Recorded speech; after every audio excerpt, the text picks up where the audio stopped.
अब करेंगे हम क्या, आंकड़ों का संगठन।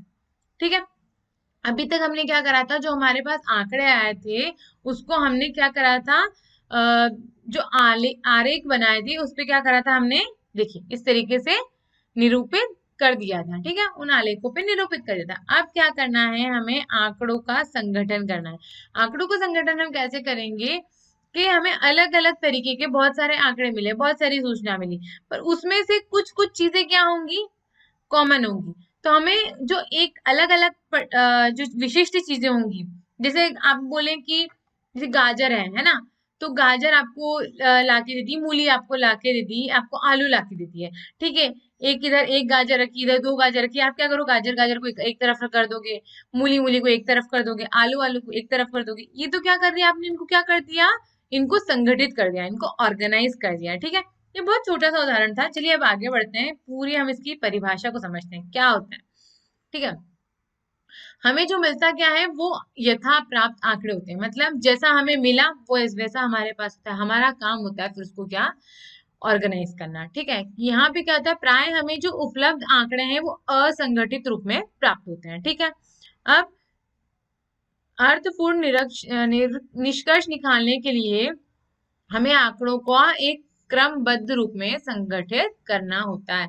हमें मिलता क्या है, कुछ भी, जैसे आपको यहाँ पे बहुत सारी बॉल दे दी है ना, एक रेड कलर की दे दी, चलो एक लाल मिल गई, एक पीली मिल गई। ठीक है, फिर एक लाल मिल गई, फिर एक पीली मिल गई, फिर पीली मिल गई, फिर लाल मिल गई। अब क्या करो, आप इनको अच्छे से लाल लाल को साथ में कर दो। ठीक है, और पीली पीली को साथ में कर दो। अब देखो इससे फायदा क्या हुआ हमारा, देखो यहाँ पे क्या हुआ, हमने फटाफट से गिन लिया, एक दो तीन, तीन गेंद है, कौन सी, लाल। ठीक है, एक दो तीन, तीन गेंद है, कौन सी, येलो कलर की। ठीक है ना।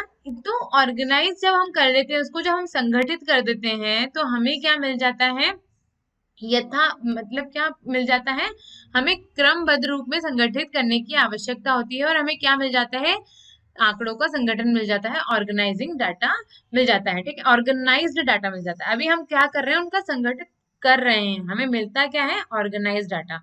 ठीक है, संगठित आंकड़े।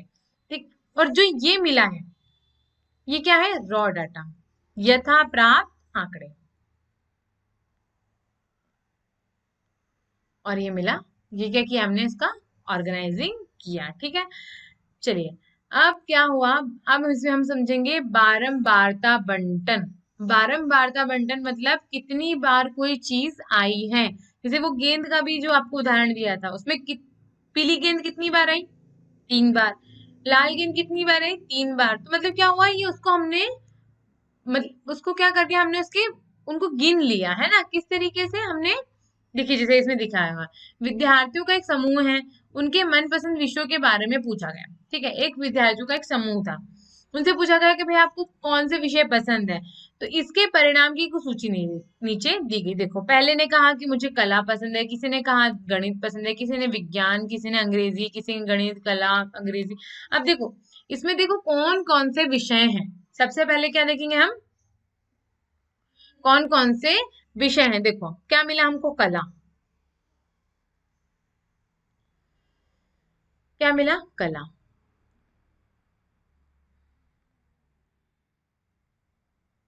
कला है ना। दूसरा हमको क्या मिला, गणित। तीसरा क्या मिला, विज्ञान। चौथा क्या मिला, अंग्रेजी।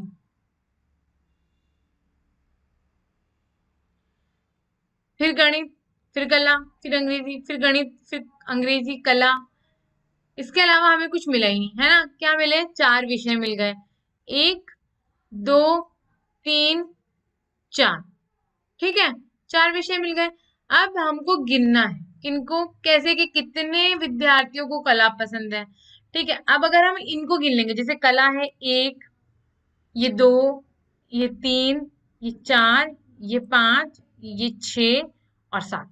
ठीक है, अगर हम इसको लिख दें ऐसे सात, मतलब सात विद्यार्थियों को क्या पसंद है, कला। तो हम क्या कर रहे हैं, हम इसको इसका बारंबार बंटन कर रहे हैं, मतलब क्या कर लिया हमने, पहले तो जो विषय पसंद है वो लिख लिए, उसके बाद उनको गिन लिया, तो हमें क्या मिल गए कि कितने विद्यार्थियों को कला पसंद है, कितने को गणित पसंद है। ठीक है, अब क्या है, ये मैंने सिर्फ आपको उदाहरण के तौर पे बता दिया। अभी देखो इसके लिए हमें परिणाम किस तरीके से मिलेंगे, क्या करेंगे हम। देखिए विषय लिख दिया हमने, मैंने जैसे बताया था 4 विषय ही हुए थे, कला, गणित, विज्ञान, अंग्रेजी, है ना। अब क्या करो, इसमें मिलान चिन्ह और विद्यार्थियों की ये संख्या। ठीक है, अब क्या हुआ, मिलान चिन्ह को कैसे करते हैं। देखो मिलान चिन्ह क्या होता है, जैसे अगर आपके पास नंबर है 3, ठीक है, अगर आपको मिलान चिन्ह है,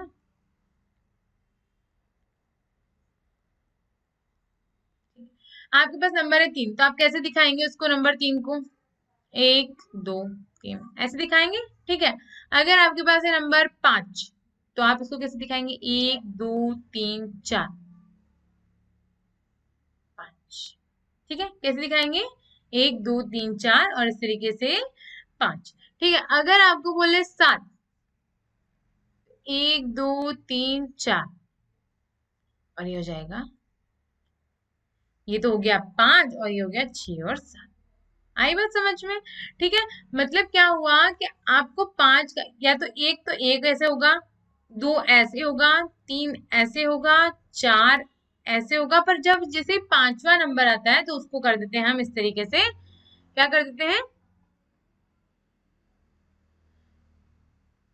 इस तरीके से हम उसको कर देते हैं, बांट देते हैं। ठीक है, चलिए अब देखो कला कितने हुए, 1 2 3 4 5 6 7। ठीक है, हो गए 7, 2 3 4,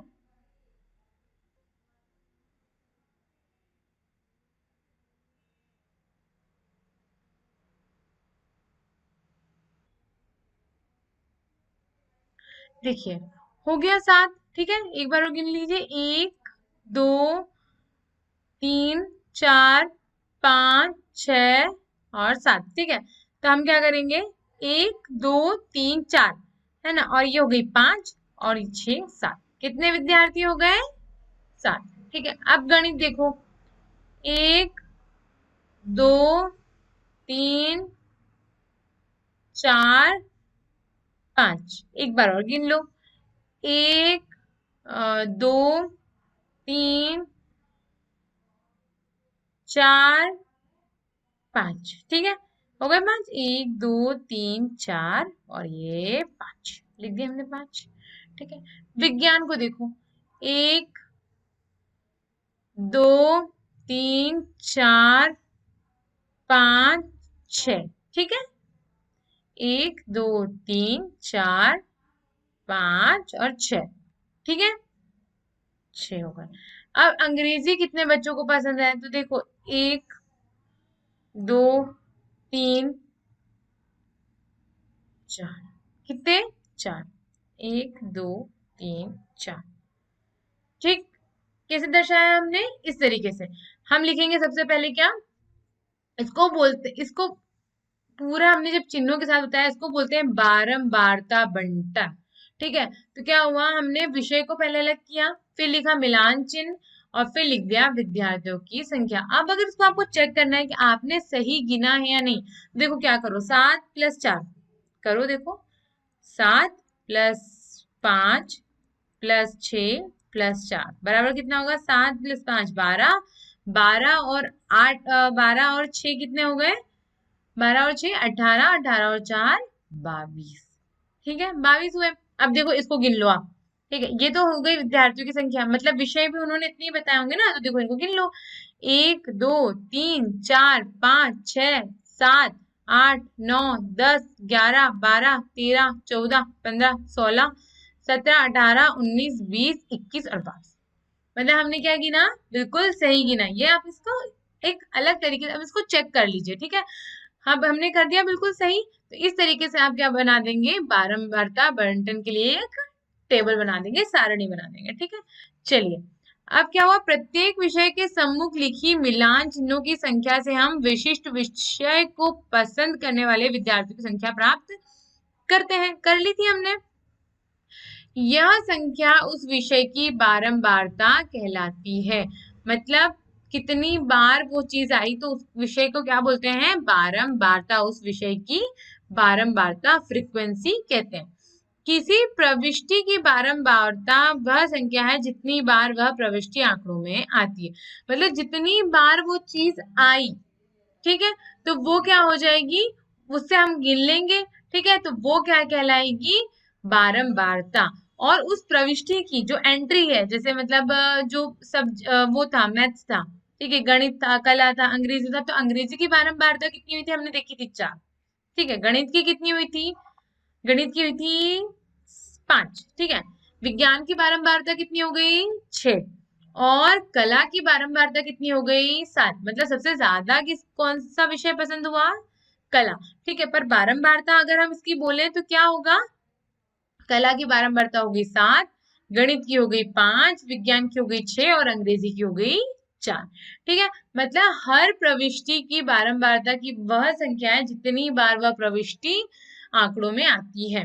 उपरोक्त रूप से बनाई गई सारणी क्या कहलाएगी? बारंबारता बंटन सारणी। ठीक है, हमने उसको टेबल के रूप में निरूपित कर ही दिया था। ठीक है, तो वो क्या कहलाएगी? बारंबारता बंटन सारणी। क्योंकि इससे पता चलता है कि एक प्रविष्टि कितनी बार आई है। ठीक, आ गया समझ में? पहले भी हमने छोटे छोटे उदाहरण समझ ली थी। एक छोटा सा उदाहरण दिया था आपको, ठीक है, वो लाल गेंद और पीली गेंद का। और एक और हमने ये उदाहरण देख लिया, इससे तो आपको समझ आ ही गया होगा। ठीक है, उससे भी समझ आ गया, इससे भी समझ आ गया। ठीक है, तो आप क्या कह लेंगे? आपसे कोई बोलेगा बारंबारता बंटन सारणी बनाने को, तो आप बिल्कुल आसानी से बना पाएंगे? उसके साथ मिलान चिन्ह लगा पाएंगे? बिल्कुल लगा पाएंगे, है ना? ठीक है, चलिए। अब क्या है? बारंबारता बंटन। अब हम नीचे दिए गए प्रश्न का उत्तर, नीचे दिए गए प्रश्न का उत्तर, ये पेन में थोड़ी सी दिक्कत है। ठीक है, हाँ, अब सही है। अब हम नीचे दिए गए प्रश्न का उत्तर आसानी से दे सकते हैं। कौन सा विषय सबसे अधिक पसंद किया गया और कौन सा विषय सबसे कम अधिक पसंद किया गया? अगर आप उत्तर ना भी देखें तो आपको पता है सबसे अधिक कौन से थे? कला वाले। कितने थे? 7। ठीक है, और सबसे कम वाले कौन से थे? अंग्रेजी, जो थे 4। ठीक है, देख लीजिए, सबसे अधिक पसंद कौन से हैं? कला वाले, जो थे 7। और सबसे कम कौन से थे? अंग्रेजी, जो थे 4। अभी आप इतनी बार टेबल बना लोगे, बार बार उसको देखोगे, तो आपको खुद से याद आ जाता है ना। चलिए, आप प्रयास कीजिए। अब क्या प्रयास करना है हमको? विद्यार्थी के एक समूह से यह बताने को कहा गया कि वह किस पशु को सबसे अधिक घर में पालना पसंद करेंगे। इसके परिणाम नीचे दिए गए हैं। ठीक है, अब क्या करा? आपको, विद्यार्थियों को एक समूह था, पहले उसमें उस समूह में क्या पूछा उन्होंने कि आपको कौन सा विषय पसंद है। अब क्या हो रहा है? आप कौन से पशु को सबसे अधिक घर में पालना पसंद करेंगे? ठीक है, तो अब देखो, कुत्ता, बिल्ली, बिल्ली, मछली, बिल्ली, खरगोश, इस तरीके से अभी देख लेते हैं। चलिए, अब हमने इस तरीके से सारणी बना ली। ठीक है, बना ली। कुत्ता, बिल्ली, मछली, खरगोश, ये आपको बनानी है। ठीक है, आप देखिएगा बार बार की। कोई देखो, सबसे पहले कैसे लिखोगे आप? इस तरीके से। सबसे पहला आ गया कुत्ता, फिर हमने लिख दिया बिल्ली। ठीक है, फिर बिल्ली, तो बिल्ली लिखना ही नहीं। मछली, ये हो गया मछली। ठीक है, फिर बिल्ली, तो बिल्ली है। खरगोश नहीं लिखा है ना, लिख देते हैं खरगोश। अब फिर कुत्ता नहीं, बिल्ली नहीं, खरगोश नहीं लिखना है, कुत्ता, फिर वापस बिल्ली। इस तरीके से देखो। अब ये देखो, ये गाय, ये अलग आया है, इसको हम लिख देते हैं। इसके बाद आप देखो, कहीं और कुछ है? नहीं। ठीक है, हमने सबसे पहले क्या लिख दिया? पशु का यहाँ पे नाम लिख दिया। ठीक है, फिर लिख दोगे आप बीच में मिलान चिन्ह। फिर लिख दोगे आप क्या? विद्यार्थियों की संख्या लिख दी। ठीक है, इस तरीके से बना लिया आपने क्या? एक सारणी बना ली।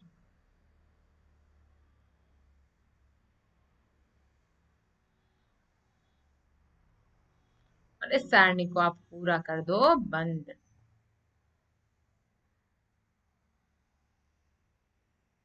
बन गई ना? है ना?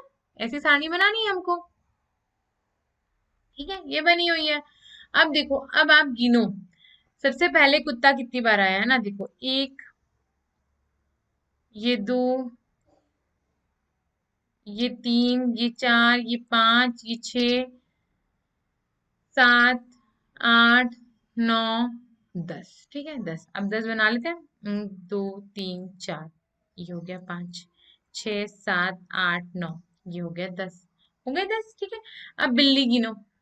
बिल्ली, एक, दो, तीन, चार, एक, दो, तीन, चार, पाँच, छ, सात, आठ, नौ, 10 है। 10। फिर ऐसे ही बना दो, एक, दो, तीन, चार, पाँच, एक, दो, तीन, चार, पाँच, पाँच और पाँच हो गए 10। ठीक है, मछली देखो, मछली कितनी बार, एक, दो, तीन, 3 बार ही है। एक बार और गिन लेते हैं, एक, दो, तीन, 3 बार ही है ना, मछली हो गई 3 बार। खरगोश, खरगोश कितनी बार हुए, एक, दो, तीन, चार, 4 बार, एक, दो, तीन, चार। ठीक है, गाय देखो, गाय हो गई, गाय इधर देख लेते हैं ना, यहाँ से यहाँ तक तो गाय है नहीं, एक, एक ही है। ठीक है, अब लिख दो आप, कुत्ता 10, बिल्ली को कौन कितने विद्यार्थी पसंद करते हैं, 10, मछली कितने विद्यार्थी पसंद करते हैं, 3, खरगोश करते हैं 4 और गाय को करते हैं सिर्फ 1। ठीक है, अब इसको गिन लो, देखो 10 प्लस 10 20, 20 प्लस ये कितने हो गए, 23, 23 और 4 27 और ये 28, कितने विद्यार्थी हो गए, विद्यार्थियों की संख्या होगी 28। अब इसको गिन लो, एक, दो, तीन, चार, पाँच, छह, सात, आठ, नौ, 10, 11, 12, 13, 14, 15, 16, 17, 18, 19, 20, 21, 22, 23, 24, 25, 26, 27 और 28 हो गए 28। ठीक है, बना दी हमने सारणी। अगर आपको ऐसे बारंबारता सारणी बनाने बोलेंगे तो आप बना लेंगे, है ना, बारंबार। चलिए, अब क्या पढ़ना है हमें, वर्गीकृत बारंबारता बंटन। देखो, बारंबारता बंटन हमने पढ़ लिया है। ठीक है, वर्गीकृत बारंबारता बंटन क्या होता है, आप क्या करेंगे, उनको ग्रुप में अलग अलग वर्गों में बांट देंगे। देखिए कैसे बांटेंगे, चलो उदाहरण से समझते हैं। उदाहरणार्थ, कक्षा 8वीं के 60 विद्यार्थी गणित में प्राप्त किए गए 50 में से निम्नलिखित अंक प्राप्त करते हैं। मतलब आपके पास 60 बच्चे हैं, ठीक है, अब उन्होंने क्या किया, दिया गणित का टेस्ट दिया, अब 50 में से उनको सबको एक जैसे ही मार्क्स आए होंगे, किसी को 10 आए, किसी को 20 आए, किसी को 21 आ गए, किसी को 15 आ गए। अब 60 ही बच्चों का अगर आप ऐसे पूरी अगर सारणी बनाओ तो कितनी बड़ी बनेगी। तो हम क्या करते हैं, यहाँ पर उनको ग्रुप में डिवाइड कर देंगे, ठीक है, उनको वर्गीकृत कर देंगे। तो उससे क्या होगा, जो हमारी जो टेबल है वो भी थोड़ी छोटी हो जाएगी। और उसके बाद उसका एक और क्या होगा कि हम जो चाह रहे हैं, जो हम नंबर कि कितने विद्यार्थियों को कितने नंबर आए, तो हम वो भी हमें क्या मिल जाएगी, एक पूरी जो सारणी है वो भी हमें मिल जाएगी। ठीक है, तो कैसे करेंगे उसको, यदि हम प्रत्येक प्रश्न के लिए बारंबारता बंटन बनाए तो बहुत लंबी होगी, अतः हम सुविधा के लिए उसको समूह में बनाते हैं। जैसे हमने ले लिया 0 से 10, 10 से 20, और उससे क्या होगा, जो समूह या वर्ग में आने वाले प्रश्नों की संख्या के आधार पर हम बारंबार बंटन प्राप्त करते हैं। देखो कैसे, अगर जैसे अगर मैं यहाँ लिख दूं, है ना, समूह मैंने बनाया है, ठीक है, अभी हम समझने के लिए बना लेते हैं समूह। ठीक है, यहाँ पे लिख दूं मैं मिलान चिन्ह, ठीक है, और तीसरा क्या होगा, विद्यार्थियों की संख्या, है ना, विद्यार्थियों की संख्या। ठीक है, 3 कॉलम बनेंगे, है ना, ऐसे हमने इसको पूरी टेबल, वैसे तो ये पूरी बनेगी पर अभी अपन ऐसे थोड़ा सा समझ लेते हैं इससे, है ना। हमने पहला क्या किया, 0 से 10, फिर देखा 10 से 20, फिर देखा 20 से 30, फिर देखा 30 से 40 और फिर देखा 40 से 50। ठीक है, देख लिया, है ना। अब क्या हुआ, देखो, देखो इस तरीके की टेबल आपको आगे भी मिल जाएगी, देखो ये ऐसे, ठीक है, ऐसे ही बनेगी। पर क्या है वहां पे हम पूरा एक बार गिन के वहां से देखकर और फिर यहाँ लिख लेंगे, है ना। देखो क्या हुआ, 50 से 60, है ना।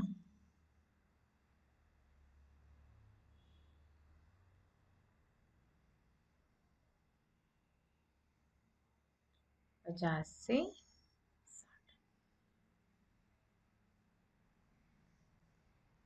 बना दिया। अभी देखो क्या हुआ, यहाँ सिर्फ नंबर लिख लेते हैं और फिर वहां पे उसको क्या करेंगे, कॉपी कर लेंगे। देखो क्या हुआ, 0 से 10।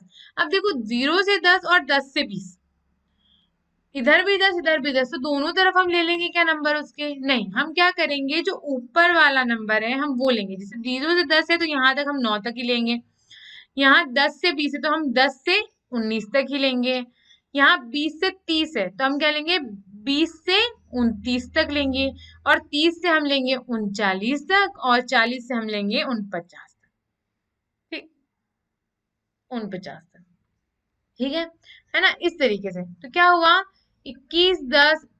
अब देखो यहाँ पे देखो, 0 से 10 का समूह है ना, मिलान चिन्ह और बारंबारता। अब 0 से 10 में क्या होगा, देखो कितने नंबर में, अब देखो ये, अपने को 10 से नीचे नहीं, कम वाले लेने, 10 वाला नहीं लेना, है ना। तो देखो ये एक, उसके बाद हो गया,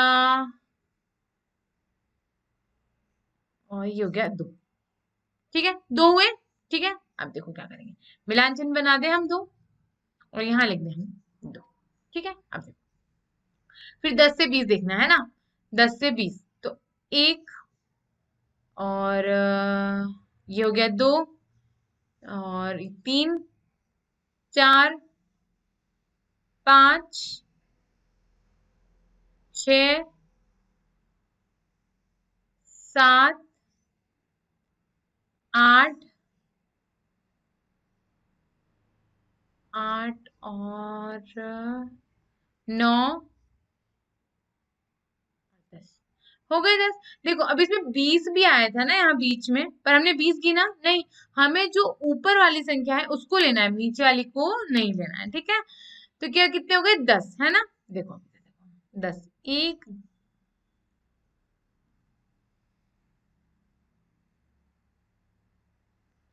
1, 2, 3, 4, 5, 6, 7, 8, 9, 10, हो गए 10, ठीक है। अब देखो 20 से 30 के बीच में, देखो 30 वाला नहीं लेना है ना, 20 से 30, तो 1, 2, 3, 4, 5, 6, 7, 8, 9, 10, 11, 12, 13, 14, 15, 16, 17, 18, 19, ठीक है। एक बार और गिन लेते हैं, 1, 1, 2, 3, 4, 5, 6, 7, 8, 9, 10, 11, 12, 13, 14, 15, 16, 17, 18, 19, 20 और 21। देखो एक एक रह गया था ना, क्योंकि यहाँ पे मुझे लग रहा था कि मैंने शायद 23 नहीं गिना है। ठीक है, तो कितना हो गया, 21, है ना। देखो अभी 1, 2, 3, 4, 5, 6, 7, 8, 9, 10, 11, 12, 13, 14, 15, 16, 17, 18, 19, 20 और ये हो गया 21, ठीक है।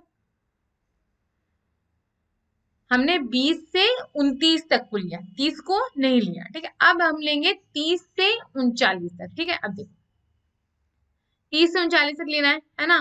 1, 2, 3, 4, 5, 6, 7, 8, 9, 10, 11, 12, 13, 14, 15, 16, 17, 18, 19। ठीक है, एक बार और देखो, 1, 2, 3, 4, 5, 6, 7, 8, 9, 10, 11, 12, 13, 14, 15, 16, 17 और 18। ठीक है, सही गिना है ना। अब 18, 1, 2, 3, 4, 5, 6, 7, 8, 9, 10, 11, 12, 13, 14, 15, 16, 17, 18। अब 40 से 50, 40 से 50 में क्या होगा? 40 से 50 तो 1,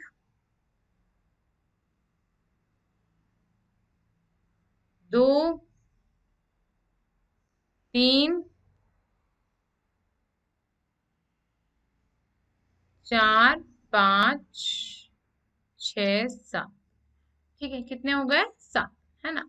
50 वाला हम नहीं लेंगे, है ना। पहले समझाया था अपने को क्या लेना है, ऊपर वाला जो है वो लेना है। ठीक है, 1, 2, 3, 4, 5, 6, 7, एक बार और गिन लो। ठीक है, 40 से 50 के बीच में, मतलब 40 से 49 के बीच में। देखो, 1 और ये हो गया 2 और 3, 4, 5, 6 और 7। ठीक है, सही गिना। अब गिनना है हमको 50 से 60 के बीच में। अब देखो, 50 से 60 को कोई नंबर मिला नहीं है, पर 50 तो हमारे लिए है ना, तो 50 देखो कितने बच्चों को आया है। इधर ऊपर तो एक भी नहीं है, दूसरे में भी नहीं है, तीसरे में भी नहीं है, और चौथे में है सिर्फ ये एक।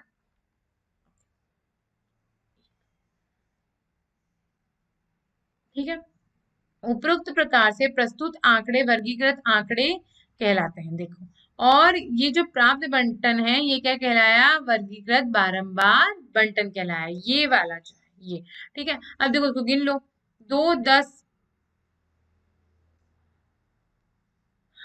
2 और 10, 12, 12 और 21 कितना होगा? चलो ऐसे गिन लो। 2, 10, 21, 18, 7 और 1। ठीक है, तो ये हो जाएगा 8 और 2, 10, 10, 11, 12। अरे, कुछ गड़बड़ कर दी मतलब हमने। 60 बच्चे चाहिए हमें। 2, 10, 21, 18, 7 और 1। देखो, 2 और 1, 3, 3 और 8, 11, 11 और 8, ये तो 19 हुआ। और 1 तो ये हो जाएगा 1, 2, 3, 4, एक बच्चा और हम मिस कर गए। देखो कहाँ मिस करा, अब अपन देखते हैं कहाँ कर दिया हमने। 10 से 20 वाले जो थे उसमें हमने कोई सा छोड़ दिया। 50 से एक ही बच्चे को आया ना, एक ही बच्चे को आया 50। ठीक है, देखो एक बार और गिनते हैं। ये जो 10 से 20 वाला है इसको गिन लेते हैं। ये 1, 2, 3, 4, 5, 6, 7, 8,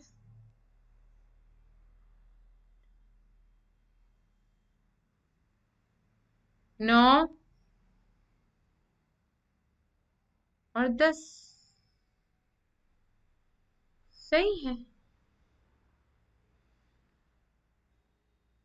10 ही थे। 20 से 30 वाले को एक बार और गिन लेते हैं ना। 20 से 30 वाले को नहीं, 21 से 30 से 40 वाले को एक बार गिनता है। 1, 2, 3, 4, 5, 6, 7, 8, 9, 10, 11, 12, 13, 14, 15, 16, 17, 18, 19। देखो रह गया था, है ना। ये हो गया 18 और ये हो गया 19। ठीक है, ये हो गया 19। देखो अब इससे क्या हुआ, हमने चेक भी कर लिया कि हम कहाँ गलती कर गए। ठीक है, अब देखो ये हो गए ना 60 बच्चे पूरे। ठीक है, हो गए 60, मतलब हमने क्या करा, बिल्कुल सही टेबल अब हमने बनाई है। ठीक है, चलिए अब आगे बढ़ते हैं। अब क्या हुआ, 0 से 10 और 10 से 20 और 20 से 30, इसमें क्या हुआ, हर वर्ग अंतराल क्या कहलाया, इसका ये क्या कहलाया, वर्ग, हर वर्ग अंतराल कहलाया। ठीक है, मतलब इसको कहते हैं हम क्लास इंटरवल। ठीक है, वर्ग अंतराल इसको हम कहते हैं, मतलब ये जो बीच में जो आपके मिला, तो 10, 0 से 10, 10 से 20, 20 से 30, 30 से 40 और 40 से 50 और 50 से जो 60 है, इनको हम क्या कहेंगे, वर्ग अंतराल कहेंगे। क्या कहेंगे, वर्ग अंतराल। ठीक है, अब ध्यान दीजिए, प्रेक्षण 10 दोनों ही वर्गों में है। जैसा मैंने आपको बताया था कि 10 दोनों में है, 0 से 10 में भी है, 10 से 20 में भी है। देखो इसमें भी 10 आ गया, इसमें भी 10 आ गया, 20 इसमें भी आ गया, इसमें भी आ गया, दोनों में आ गया, 30 इसमें भी आ गया, 30 इसमें भी आ गया, 40 इसमें भी आ गया, 40 इसमें भी आ गया, 50 इसमें भी आ गया, 50 इसमें। अब सब में अगर ऐसे हम एक एक नंबर बढ़ जाएंगे तो हमारे जो विद्यार्थी हैं उनकी संख्या नहीं बढ़ जाएगी। तो हम क्या करते हैं, हम क्या करते हैं कि इससे बचने के लिए हम क्या करते हैं, जो परिपाटी होता है वो अपनाते हैं। कैसे, कि जो उभयनिष्ठ प्रेक्षण है, मतलब उभयनिष्ठ मतलब जो कॉमन वाले हैं, जैसे 10 10, 20 20, 30 30, 40 40, 50 50, ये क्या हुआ है, उभयनिष्ठ प्रेक्षण हुए हैं। ठीक है, इसमें क्या करेंगे, जो ऊपर वाला रहता है, ठीक है, इसको बोलते हैं उच्चतर वर्ग, उच्चतर वर्ग, और इसको कह लेंगे हम,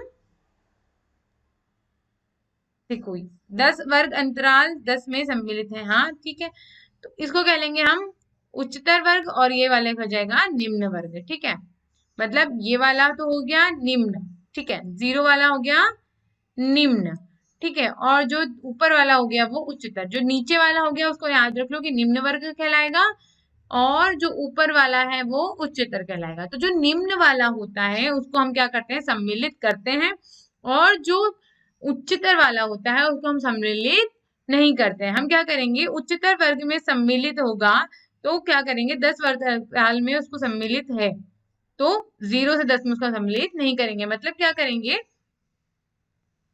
हम क्या करेंगे, जो निम्न वाला है, निम्न वर्ग वाला, उसको तो हम उसमें जोड़ लेंगे, सम्मिलित कर लेंगे, पर जो ऊपर वाला है, जो उच्चतर वाला है, उसको हम नहीं जोड़ेंगे। ठीक है, अब देखो यहाँ पर तो ये उच्चतर में आ गया, पर यहाँ देखो तो कहाँ में आ गया, निम्न में आ गया, और 20 वाला उच्चतर में चला गया। मतलब हमने 10 इसमें जोड़ लिया, ठीक है, इसमें नहीं जोड़ा क्योंकि उच्चतर में आ रहा था, अब यहाँ पे निम्नतर में आ गया। ठीक है, ऐसा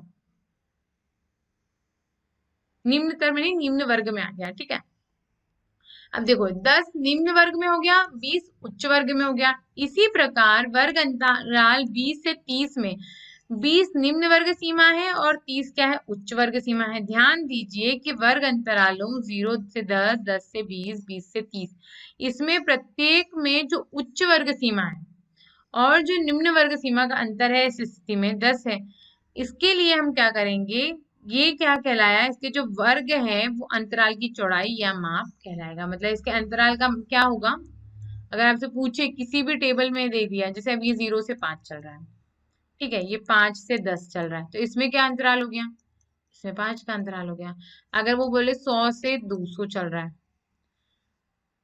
200 से 300 चल रहा है, तो इसमें कितना अंतराल हो गया, 100 का अंतराल हो गया, है ना, इस तरीके से। ठीक है, पर ध्यान आपको क्या रखना है कि जो निम्न वर्ग वाले हैं वो तो गिने जाते हैं और उच्चतर वाले उसके अंदर नहीं सम्मिलित होते। फिर यहाँ देखो तो ये निम्न वर्ग हो गया और ये वाला हो गया उच्च वर्ग। ठीक है, चलिए अब आगे बढ़ते हैं। अब हमें करना है प्रयास। ठीक है, अब आगे हमारे लिए प्रश्न। ठीक है, निम्नलिखित बारंबारता बंटन सारणी का अध्ययन कीजिए और उसके नीचे दी गए हुए प्रश्नों के उत्तर दीजिए। देखिए आपको वर्ग अंतराल दे दिया, रुपयों में दैनिक आय 100 से 125, 125 से 150, ठीक है, और बारंबारता 0। अच्छा ठीक है, मतलब 100 से 125 की जो आय है वो 45 श्रमिकों की संख्या है। ठीक है, मतलब 45 श्रमिकों को जो दैनिक उनकी आय है वो 100 से 125 है। 25 श्रमिकों की कितनी है, 125 से 150 है। 55 श्रमिकों की 150 से 175, 125 श्रमिकों की 175 से 200, और 140 श्रमिकों की 200 से 225 और 55 श्रमिकों की 225 से 250। ठीक है। और अच्छा और है, और 250 से 275 मिलने वाले श्रमिक की संख्या कितनी है? 35। 275 से 300 वाली संख्या की संख्या है 50 श्रमिक की, और 300 से 325 आय जिनको मिलती है उनको मिलते हैं 20। अब अगर इनका योग करा तो हमें कितने श्रमिक मिल गए? 550, 550। ठीक है। अब देखो इसमें तो वर्ग अंतराल की माप क्या है। अब आप खुद देखो ना, 50 और ये 25, देखो सब में 25 25 का आ रहा है। देखो 100 से 125, 25 का डिफरेंस आया। 25 से 150 तो फिर 25 का आया। 150 से 175, 175 से 200, सब में किसका कितना आ रहा है? 25 का। ठीक है, तो वर्ग अंतराल कितना हो गया इसका? 25 का। ठीक है। किस वर्ग में सबसे अधिक बारंबारता है? तो देखिए 45, 125 और यहाँ 140 सबसे ज्यादा दिख रही है, और इधर 100। किस वर्ग में सबसे अधिक बारंबारता है? तो वो है 200 से 225 के वर्ग में। ठीक है, लिख दो आप 200 से 225 के वर्ग में। किस वर्ग की सबसे कम बारंबारता है? देखो सबसे कम 20, इससे कम कुछ है? देखो ये 25 है ना, 25 है, और 25 से भी कम यहाँ पे 20 है। मतलब किस वर्ग में है? 300 से 325 के बीच में। वर्ग अंतराल 250 से 275 की उच्च सीमा क्या है? बताइए आप। अभी देखा हमने निम्न सीमा और उच्च सीमा, तो ये वाली होती है निम्न और ये होती है उच्च, तो इसमें से कौन सी होगी उच्च सीमा? 275। किन दो वर्गों की बारंबारता एक ही है? अब देखो 20, 50, 25, इसमें से तो कुछ दिख नहीं रहा है। देखो ये 55 और 55, 150 से 175 की और 225 से 250 की। देखो तो आप लिख दो 150 से 175 की, और कौन सा एक और वर्ग है, एक बार और देख लेते हैं, 150 से 175 की और 225 से 250 की।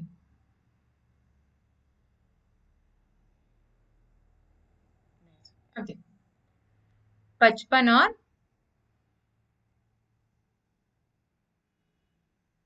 ये भी 55 और ये भी 55 है ना। ठीक है, चलिए अब पूरा लिख सकते हैं कि वर्ग अंतराल की माप क्या है। तो वर्ग अंतराल की माप 25 है। ठीक है। किस वर्ग में सबसे अधिक बारंबारता है? तो ये हमने इसको किस तरीके से, इस तरीके से हम इसको सॉल्व कर लेंगे। ठीक है। अभी क्या हुआ, उन्होंने सारणी बनी बनाई दे दी और दे दी हमें प्रश्न। ठीक है, चलिए